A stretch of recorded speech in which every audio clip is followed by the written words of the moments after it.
Autre thème, ces Indiens, lorsqu'ils ne sont pas l'objet de jeux enfantins ou des proscrits, qui sont-ils?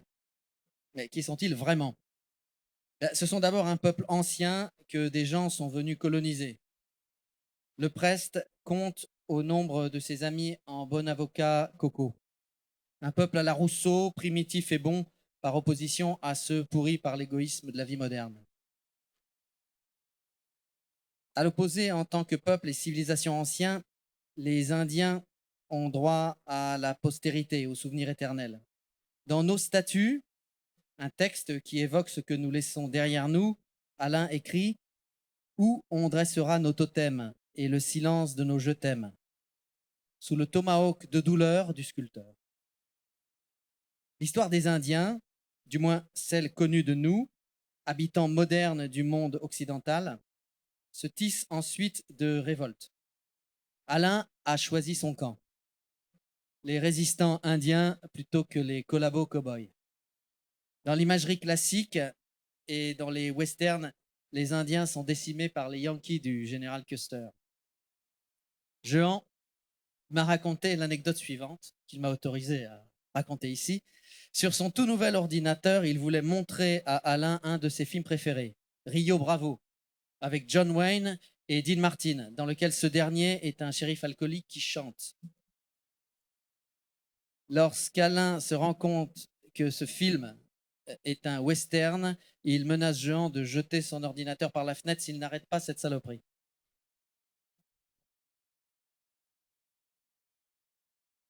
Par glissement, l'Indien devient la figure du révolté puis du révolutionnaire. Dans Je suis Caillou, chanté par Francesca Solville, sur une musique de Gérard Pierron, Alain écrit « J'ai vécu niché dans un mur ou blotti sous un bouquet d'herbes. Cœur invisible et tête dure. Je suis austral et du Maghreb. J'ai été la hache d'un Sioux. Je suis Caillou. » On voit bien ici que l'Indien prend sa place entre l'autochtone des déserts d'Australie et les Africains. Autant de peuples que le Prest ramène toujours en première ligne pour assumer la dette de culpabilité occidentale.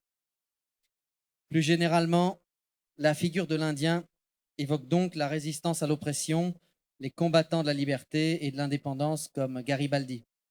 Cela donne dans une chanson, évidemment à nouveau offerte à Francesca Solville, Paris Chopin, Garibaldi, comme un Cheyenne, recousait la botte italienne, barbe au vent sur son cheval gris, quand Chopin habitait Paris.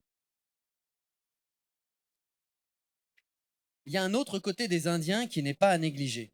C'est qu'étant donné, étant donné qu'ils sont exotiques pour nous, c'est-à-dire différents de par leur origine et leur mode de vie, ils évoquent un vocabulaire original et coloré. Or, le Prest est un amoureux du mot comme moteur du texte. Si on l'écoute bien, d'ailleurs, Alain a abondamment expliqué à l'intérieur de ses propres chansons comment il les écrivait. Donc son propre art poétique. Pour le Prest, une chanson, ce sont des images et des mots. Et les Indiens, c'est très pratique, ça en fournit beaucoup des mots. Et des mots comme Sioux, Cheyenne, dans 20 ans c'est vieux par exemple, ou Apache, Comanche, dans Il pleut sur la mer, qu'on entendra tout à l'heure. Mais aussi, par exemple, dans De beaux bras, voilà ce qu'il écrit. Pas d'âme les nuits blanches, les yeux jusque-là, la ville aux ténèbres, le zoo les Comanches, Zazie Azola, les Azous les zèbres. Et Iroquois encore, pour prendre un autre exemple, dans Appelle-moi Luciole, pour Francesca sur une musique de Jean Ferrat. Appelle-moi encore Luciole, chamois, parasol, Iroquois, appelle-moi n'importe quoi, c'est que tu m'appelles pas qui me désole. Si on pousse le plaisir du mot à son paroxysme, on arrive au plaisir des listes, puis aux chansons listes, comme le Prest en a fait un certain nombre. Parmi les plus connus, Tout ce qui est dégueulasse, par exemple. Pour ce genre de chansons, les Indiens sont d'une redoutable utilité. Voici, par exemple, une chanson écrite pour Claire Elzière.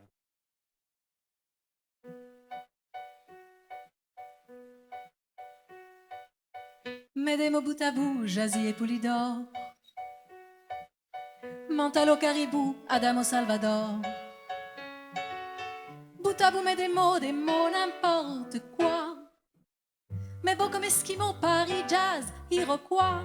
T'as compris, tu me suis, ou bien je recommence, cachalot et ainsi de suite mon enfance de l'art, et la baie des cochons fidèles et son cigare, Bardot et ses nichons. Mais des mots inutiles ou chauds comme l'ardoise, mêlés contre les tuiles, fait des mots qui se croisent. Plante des blés, des chênes, écris les ou les tags, enchaîne les déchaînes de vagues, terrains vagues. Il faudrait bien qu'écrire soit le métier de tous. Un jour comme mourir, la mort serait plus douce. Pourquoi ce que je dis, ça ne ressemble à rien, casserole et jeudi, le chagrin d'un marin. Baleine et beluga, ce sont des mots qui sonnent comme un trio de gars, Amsterdam ou personne. Après tu fous tout ça dans le fond du shaker, sans se gêner, force à roi et damné du cœur. Je fus avant mon âge, je fus loin tellement, sur mon échafaudage, un peintre en bâtiment. On y apprend l'essentiel, et de curieux mélanges de bitume et de ciel, de nuages et de fange. Mais les mots pêle-mêle, c'est fastoche, ice cream, Notre-Dame et Rimel, rimé point à la ligne, Dakar, hélicoptère, pagnol, etc.